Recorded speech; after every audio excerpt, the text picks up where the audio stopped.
Bem-vindos ao IBIOcast.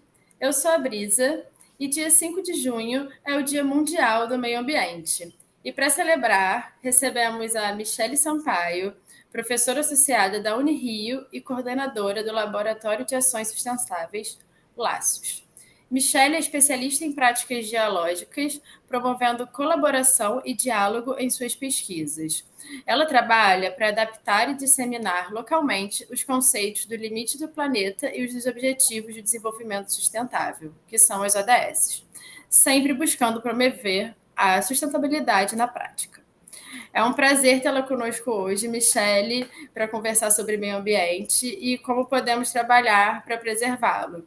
Muito obrigada pela sua participação. E, enfim, é um prazer ter você aqui com a gente. O prazer é todo meu, Brisa. Então, para a gente começar, o que te levou a se interessar pelo meio ambiente e pela conservação ambiental? Você pode compartilhar com a gente um pouco da sua trajetória nas suas pesquisas e projetos e como isso teve um efeito, né, na proteção do meio ambiente? Bom, eu desde quando me entendo assim como estudante muito jovem, sempre biologia foi a disciplina que mais me atraía, né? E quando eu resolvi de fato fazer biologia, curiosamente meu foco não era a parte ambiental, eu tinha um foco na genética. E ao longo, né, da universidade eu fui percebendo o quanto eu gostava bem mais de ecologia do que de genética, com isso fiz a troca no processo. Em 92, eu fui à Eco 92, ao Fórum das Nações que teve aqui no Aterro do Flamengo, e isso teve um grande impacto em mim. Foi interessante que foi uma caminhada, aqueles dias da vida que a gente guarda, né? Foi uma caminhada onde eu pude. Foi pela primeira vez que eu fui exposta, né, a questões ambientais, a povos indígenas, tinha de tudo nesse aterro naquela época, e foi algo muito que eu hoje em dia olhando falo, nossa, como me marcou aquele dia.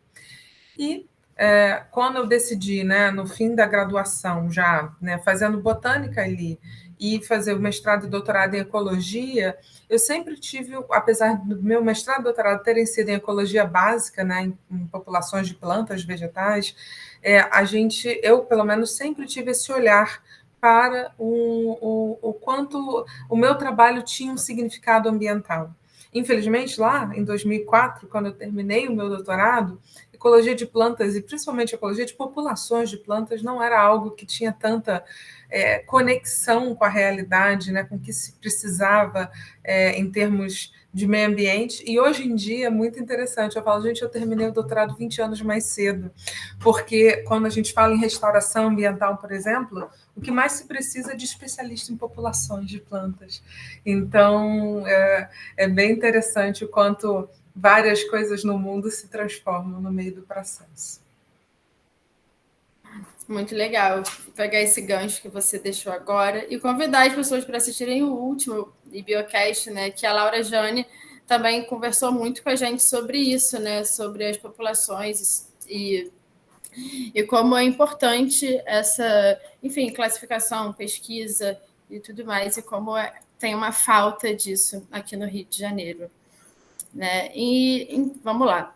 E, paralelo a isso, explica para a gente como a sua formação em práticas geológicas contribui para os seus trabalhos e projetos, né? Porque eu acho interessante a gente saber para a gente poder conversar mais. Então, aí, continuando falando da minha formação, um pouquinho para entrar na história do diálogo, né? Quando eu entrei para a Unirio em 2010, o meu foco era voltar a fazer ecologia vegetal, a ter um foco em populações, mas, curiosamente, eu não consegui. E isso teve a ver com meu último emprego antes da universidade, que foi uma passagem pelo Ministério Público do Rio de Janeiro, onde eu fui perita técnica em meio ambiente. E eu vi muitas mazelas ambientais desse estado. E a partir desse olhar, eu percebi que eu queria trazer, né, uma contribuição, enquanto professora da universidade, que ligasse a uma melhoria, né? Como é que muda esse cenário? Então, foi o momento de criação da disciplina de desenvolvimento sustentável. E quando eu comecei a pensar nessa disciplina, eu tinha uma certeza muito forte, que era, ela não está nos livros. Se tivesse nos livros, a gente não estaria na confusão que a gente está hoje, né? Então, não estando nos livros, como se ensina uma disciplina que não está nos livros? E foi onde também tinha clareza de que o problema não está nas plantas nem nos bichos, está nas pessoas. Então, tinha a ver com conectar pessoas e colocar pessoas para conversar. Dentro desse contexto, né, eu fui buscando, né, lugares e formas de olhar, né, essa conexão de pessoas, e foi onde eu esbarrei no diálogo. Eu literalmente digo que foi um dos presentes do universo para mim, num evento. Eu percebi que, nossa, algo estava diferente. Foi onde eu aprendi que existiam metodologias de diálogo, que existiam formas de realmente colocar pessoas numa sala e pessoas com pensamentos muito diferentes para conversar e extrair dessa conversa o que era valoroso. Então, a minha formação em diálogo começa, né, num grupo de prática que chama, né, a arte de anfitriar conversas significativas para obter respostas que importam. E a partir daí eu fui, né, evoluindo e conquistando muitas metodologias e aí conectando com a teoria. Esse é o bonito da universidade, né, que nos permite, a partir da prática também, trazer a teoria associada. E com isso, hoje em dia, a disciplina de desenvolvimento sustentável, que vai virar no futuro, né, diálogos para a sustentabilidade, ela traz dentro dela uma construção dialógica que começa no primeiro dia de aula. Eu diria até que não termina no último dia de aula, mas que tem ali, né, um final no último dia, que dentro dela é uma jornada que não só fala da teoria de desenvolvimento sustentável, mas também fala de como juntos podemos dialogar. Muito bom. Eu fiz essa disciplina e acho que é uma das que eu mais gostei aqui na Unirio. Parabéns pelo jeito que você ministra ela, porque contribui muito aqui para a nossa formação. Então, como que a gente pode promover uma relação mais equilibrada entre a natureza, sociedade e economia? Né? E quais são os principais desafios e oportunidades nesse processo de reconciliação dos interesses humanos com o limite do planeta?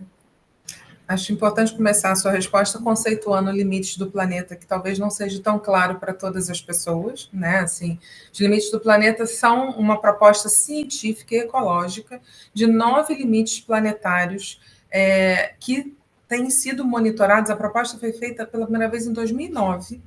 E é interessante porque o grupo acertou tanto que, apesar de pequenos ajustes, né, não houve assim né, não foi mudado nenhum limite. Então, os limites são, né, mudanças climáticas, novas entidades, que é tudo que foi criado pelo homem, né, plástico, organismos geneticamente modificados, tudo que a gente aporta na natureza que não existia antes. O esgotamento da camada de ozônio, que é o nosso grande caso de sucesso, em que a gente chegou lá, conseguiu, né, olhar e falar, opa, estamos destruindo algo que nos protege, e com isso mudou o cenário. O aporte de aerossol atmosférico, que tem um aporte natural das ondas, mas não sei se você tem reparado, nessa época do ano, tem muito mais o que a gente chama de maresia, e é muito estranho ver isso aumentar ao longo do tempo, e tem a ver com as nossas ações. A acidificação dos oceanos, né, que tem um grande impacto na biodiversidade marinha. Os fluxos biogeoquímicos de nitrogênio e fósforo, que tem a ver com a parte de agricultura, mudanças no uso da água e, principalmente, né, como a gente se conecta com a água que está disponível para as plantas e também para a gente, mudança no uso da terra, transformação, né, de qualquer área natural em pastagem ou em agricultura, monocultura, e não menos importante, a questão da integridade da biosfera, né, que vai falar justamente do que a gente está causando a sexta extinção em massa. Então, agora voltando para a sua pergunta, né, de como é que a gente promove uma visão, né, diferenciada, justamente eu acho que a palavra-chave nessa história é como é que a gente promove uma sociedade regenerativa, porque a gente chegou num ponto em que a gente precisa regenerar, e regenerar a nossa relação com a natureza. Curiosamente, essa semana eu vou fazer uma palestra junto com uma indígena, e ela, nas trocas com ela, vem claro como a cultura indígena, por exemplo, traz essa relação de que nós somos natureza por extensão. né? Assim, então, a relação com o rio, a relação com as montanhas, é uma relação de simbiose e de troca real que nós, em termos de sociedade moderna, nos perdemos nesse processo. Então, como a gente regenera essa relação e como a gente transforma a partir dessa visão o como a gente vai viver, sem abrir mão de coisas que a gente não vai abrir mão mais, né? A gente não abre mais mão de um celular, por exemplo. Não dá para dizer que vamos abrir mão. Ou de uma economia global que já está estabilizada, ou que é algo que está estabelecida na realidade, né? Como é que a gente transforma e regenera essas relações? Muito bom.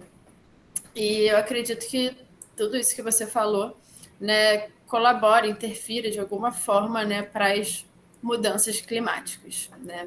Diante disso, como que a gente pode promover uma resiliência em ecossistemas vulneráveis, né, e comunidades afetadas pelas mudanças climáticas que a gente tem visto muito por aí, né? E esses efeitos já chegaram, né? Como um exemplo agora, as chuvas que tiveram lá no sul. E como que a gente pode melhorar isso um pouco, né? Esse panorama. Então, o contexto das mudanças climáticas é exatamente esse. A gente vai ter mais eventos extremos acontecendo. Chuvas em excesso em um lugar, não tem como não citar o Rio Grande do Sul nesse momento, né? Seca em excesso em outros lugares, porque a água que deveria ter caído, né, de forma mais uniforme se concentra e cai em um lugar que não deveria, ou que em acontecendo isso, nós não temos resiliência, nós não estamos preparados para planos de contingência. O problema é que nem sempre nem os planos vão nos ajudar. Citando o exemplo de 2011, as chuvas que tiveram na região serrana do Rio de Janeiro, em desenvolvimento sustentável, a gente teve um especialista uma vez, e ele trouxe uma imagem, e ele falou assim, quais eram as zonas de risco, quais eram as zonas médio risco e quais eram as zonas seguras, mostrando essa imagem, tipo uma paisagem da região serrana. Quando ele mostra a foto depois da grande chuva que teve, né, das chuvas que tiveram, todas as zonas tiveram desbarrancamento. Todas. Ou seja, não tinha área segura. Isso nos mostra que os eventos extremos, né, precisam ser planejados e precisam ser olhados agora como algo que não vai acontecer a cada 100 anos ou a cada... A gente vai ter cada vez com mais frequência, assim como foi a pandemia, né? Que a qualquer momento, novamente, a gente pode ter um outro surto acontecendo. Então, como é que a gente se planeja antes de acontecer? Então, esse planejamento e esse cuidado precisa passar a ser parte de política pública, precisa se tornar algo que a sociedade como um todo cobre, assim como segurança pública, assim como educação, assim como saúde, porque afeta de uma forma que, quando a gente vai na emergência, é bem mais desafiador e bem mais caro lidar com o problema. Então, é onde a gente começa a olhar agora que, de fato, não tem mais como a gente falar assim, não, podemos desmatar mais porque depois a gente restaura, ou podemos... Não, o que nos custa no futuro se a gente desmata essa área, de fato? Então, esses modelos, esses tipos de previsões precisam começar a fazer parte do nosso dia a dia e, de forma crítica, a população ser instruída também. Isso é um desafio na nossa sociedade, né? Sim, né? Eu acredito que a população aprender também, né, a cobrar os governantes, né, e lembrar também que essas tragédias climáticas, né, elas acabam interferindo outras áreas da sociedade, né? Como você falou, a gente fica preocupado em segurança pública, entre outras coisas, mas na tragédia que acontece, como lá no Rio Grande do Sul, agora eles estão passando por diversos outros problemas por conta Sim. dessa tragédia climática que está influenciando todos os outros setores, né? Enfim. Saúde, porque as doenças estão chegando, segurança pública, porque, né, as pessoas, né, estão vulneráveis, enfim, tudo se agrava ainda mais num contexto como esse. Economia, porque as pessoas não estão podendo nem trabalhar, eles estão sem comunicação, tá um caos. Exatamente. Total. E considerando uma realidade de um planeta onde a gente está consumindo mais recursos, né, que a Terra é capaz de regenerar, como você enxerga o impacto desse padrão de consumo excessivo no meio ambiente? O que a gente vive de padrão de consumo hoje foi algo planejado no passado. Isso é uma coisa que eu falo lá em desenvolvimento sustentável, né? Assim, a gente consegue mapear lá atrás quando foram cunhadas duas palavras que eu, pelo menos antes da sustentabilidade, nunca tinha escutado, que é obsolescência programada e obsolescência perceptiva. Essas palavras foram elaborada justamente numa visão de que a gente não podia ter objetos tão duradouros que a pessoa não comprasse novamente. Então, a obsolescência programada é o caso clássico da lâmpada. A lâmpada ela foi criada para durar mais de 100 anos. Existe uma lâmpada acesa nos Estados Unidos há mais de 100 anos, ela está lá, não vai queimar. Né? Que aconteceu? Mudou-se a forma de fazer a lâmpada para que ela queimasse, tivesse um tempo de vida. Isso por quê? Para que o consumidor comprasse novamente. E isso começou a virar um extremo tal que algo que é um sapato que antes você comprava e durava anos, hoje em dia você compra um sapato e dura um ano, né? Ou uma roupa.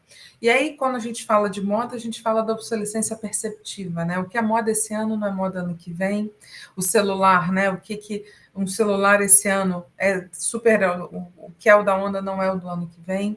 Então, eu digo assim, se isso foi cunhado e planejado no passado, se essa sociedade de consumo que a gente vive hoje foi realmente assim algo que foi desenhado, por que a gente não pode desenhar algo diferente?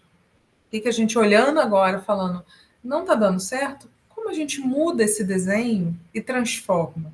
E aí tem um olhar, aí a nossa conexão com os nossos povos originários, por exemplo, muda toda a forma como nós do sul global, e principalmente brasileiros, podemos transformar e criar soluções. Hoje em dia, cada vez mais eu estou olhando para essa sabedoria dos povos originários e olhando e falando, uau, como é que a gente aprende daqui e transforma? Ou seja, a partir do nosso passado, da nossa ancestralidade, que viveu nessa terra tantos e tantos, a espécie humana, né? O quanto tempo que a gente não está aqui, né? Como é que a gente pega essa sabedoria e esse conhecimento e usa para o nosso futuro, já que o que a gente fez nos últimos 2 séculos não está dando certo de fato. Então, para mim, tem a ver com um resgate dessa nossa sabedoria ancestral. Sim, muito bom. E aqui a gente já está quase chegando no final.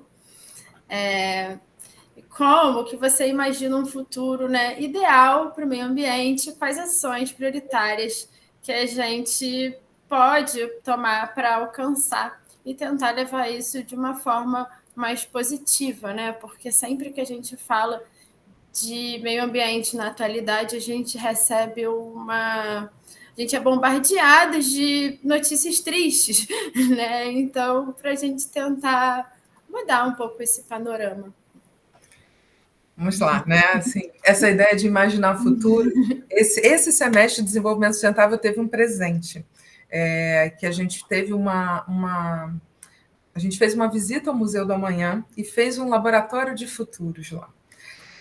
E esse presente foi algo tão bonito, porque foi uma percepção até minha, de que eu sempre olhei muito para o passado nessa disciplina, preocupada em ensinar quais eram os marcos, né, assim, de sustentabilidade, os ODS, trazer os limites do planeta, mas nunca eu tive essa experiência de olhar para o futuro. E aí lá a gente teve essa experiência de olhar para o futuro, e esse imaginar o futuro é muito interessante, porque o que é um futuro ideal para mim certamente não é o para você, né? E como é que a gente combinadamente cria esse futuro? Para mim, de novo, a gente volta lá para o começo da nossa conversa, é o diálogo que faz com que as ideias, né, realmente converjam num ponto que faça sentido. Então, para mim, essa construção de futuro sai do individual e vai para o coletivo, então sai do eu e vai para o nós. E ela usa o diálogo como processo de construção. E esse processo de construção é que, de novo, nos regenera enquanto sociedade, enquanto entendimento de que a gente faz parte da natureza, mas nós fazemos parte uns dos outros também. E essa mudança de visão que, de fato, vai transformar o futuro, na minha percepção. Então, quando a gente fala assim do futuro ideal, para mim é esse, onde as pessoas possam dialogar. E, claro, a gente pode falar aqui das políticas públicas, a gente pode falar aqui, né, da sociedade geral, mas se eu te disser que uma conversa muda tudo, eu acho que muda. Então, é a partir daí, é a partir desse processo, da conexão do ser humano um com o outro, com a natureza, que a gente vai realmente transformar e entender o que faz sentido para cada um de nós. Michele, muito obrigada por ter topado participar, por ter conversado aqui comigo. É sempre muito bom trocar com você, seja online, né, ou ao vivo. E espero que a gente possa ter muita troca ainda e que os nossos ouvintes tenham aproveitado, porque foi muito rica a nossa troca. Muito obrigada. Um grande prazer poder contribuir e acho essa iniciativa do Bicast maravilhosa, então espero que continue ainda por muito tempo. Muito obrigada.